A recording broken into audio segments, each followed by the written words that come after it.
Governor Fayose is part of it. He says so. But he says so. Deji Adeyanju, who speaks for PDP, is part of it. They're Nigerians, aren't they? Of course. Are they not free to join any kind of protest if they want to? So why is anyone saying it's been hijacked? My question to you is: you say that it has been hijacked, but I didn't use the word hijacked. What word did you use? I said they are part of it. They are part of the protest. They said they were going to join the protest. If they are Nigerians and they are free to protest as well and join any protest, after all, they have the right of association. One of them clearly said on Twitter, what is wrong with that? That's there. Somebody who speaks for PDP says it's our protest. What does that say to you? Okay. So you're afraid that this is going to be an opposition protest, and the opposition has a right to protest if they want to. The opposition has a right to protest. Absolutely, they have a right to protest. But you cannot inflict injury on somebody and then you protest about it. Okay. So the I Stand with Buhari protest was supposed to be in counter to that. Are you aware of the I Stand with Buhari I read protest? about it, and a few people have, had called me about it. I have no clue who is behind it.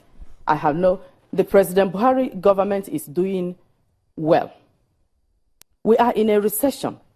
So there is hardship. Across the nation, there's recession. When a government is doing well, it doesn't really need pro-government rallies. It doesn't need it to boost it. I don't know who is running that, but whatever they are doing, they are also Nigerians, and they're entitled to it. Just like I haven't condemned the Two-Face-led protest. I didn't condemn it. I didn't say it shouldn't hold. What I said, come and explain to us the reason. The president is working to pull us out of recession. He's working hard with his team. They are putting measures on ground, and that is what those measures, which are beginning to yield little fruits, those are the things that some political elites are not happy about, because they are doing the social investment programs that are reaching out to the poor, the very poor, the downtrodden, the ones that have been forgotten. So they are not happy about it, because when these ones are empowered, when these ones at the bottom of the ladder are empowered, they will no longer be pawns in the hands of the Nigerian political elite. Madam So Onochie, that is what they are not happy about. Let us go to Lagos now and take a question from Gimba. Thank you. It does seem, or does appear, that your position and your stand on this planned protest that hasn't even kicked off, and some other groups are going ahead to continue it, even though the police has advised otherwise. It does seem that your position as a government representative is one that supports that no protest should be carried out against this government. How do you respond to that?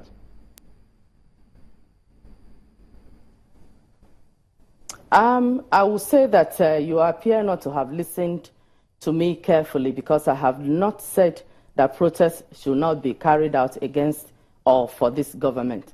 People have a right to protest. They have a right to express how they feel about their government. It is their government.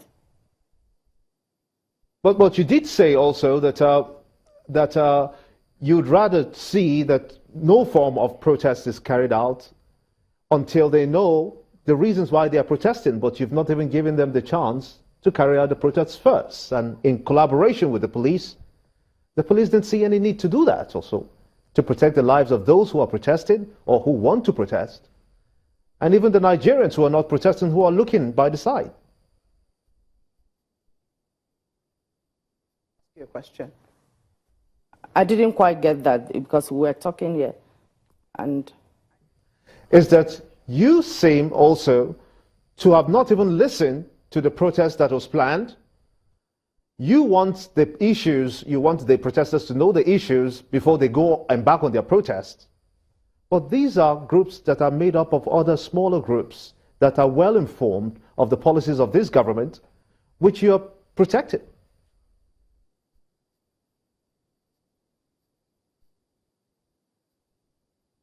Can I speak now? Okay.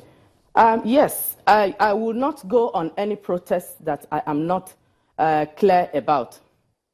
Nigerians need to know the reason for the protest. You cannot call out the families of the Chibok girls, that some of them have returned, that are happy that this government is working hard to bring back the remaining of their daughters to come and protest, without explaining to them why you are calling them out. You cannot call out the 1 million Nigerians that are receiving, the vulnerable, the very vulnerable poorest and the most vulnerable Nigerians that are receiving 5,000 naira a month. You cannot call them out to come and protest without explaining to them why they are protesting. You cannot call out, the parents of the 1 million school children that are already being fed every day, every school day. You can't call them out to come and protest without telling them why. You can't tell those people on End Power, who are learning skills to become teachers, to become agri-extension workers, and to learn skills, and are being paid 30,000 naira a month. You can't call them out to come and protest without telling them why they are protesting. Nigerians deserve to be told the whole truth. We deserve better than some political elites are treating us. Nigerians need to know the whole truth. They should come out and explain to Nigerians the main reason why they are protesting. That was my stand, and that is still my stand. Nigerians need to be explained. Well, you give the impression as though they're forcing people to come out and protest, because, I mean, these are adults who want to go out there on their own volition to speak up about policies. And when you say they have to come out and explain to you, does that mean that if they don't explain, they don't have a right to carry a placard and write their reasons on the placard while they hit the streets? Is that what you're saying? Every Nigerian has a right to protest. Every Nigerian has a right to protest, but I have been in a meeting in 2012 where somebody described us as gullible. And so, from that point, I became protective of the Nigerian public.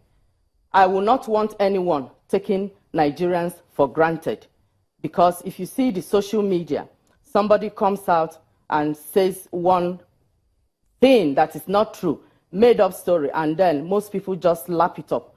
We don't ask questions. But that not asking questions is because of the way many of us were raised. As children, we were raised not to ask questions. You ask questions of your mother about certain things, and she goes, "Shut up, are you not afraid? Well, why are you asking me questions?"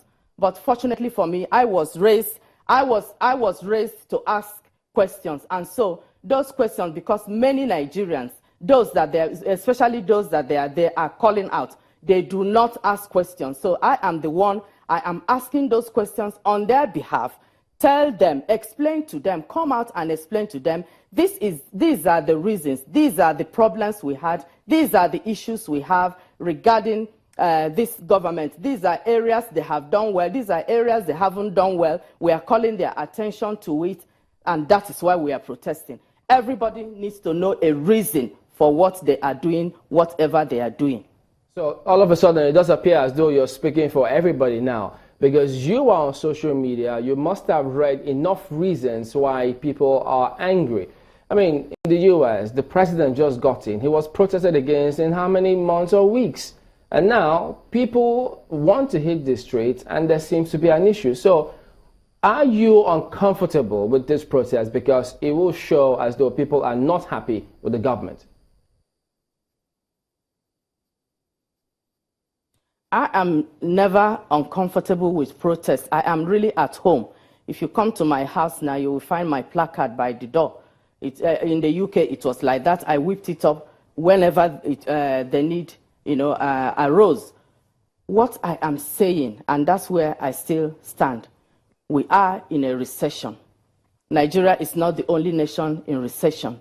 The president and his team are not unaware of the hardships. They know about the sufferings that Nigerians are going through. But that's what comes with recession.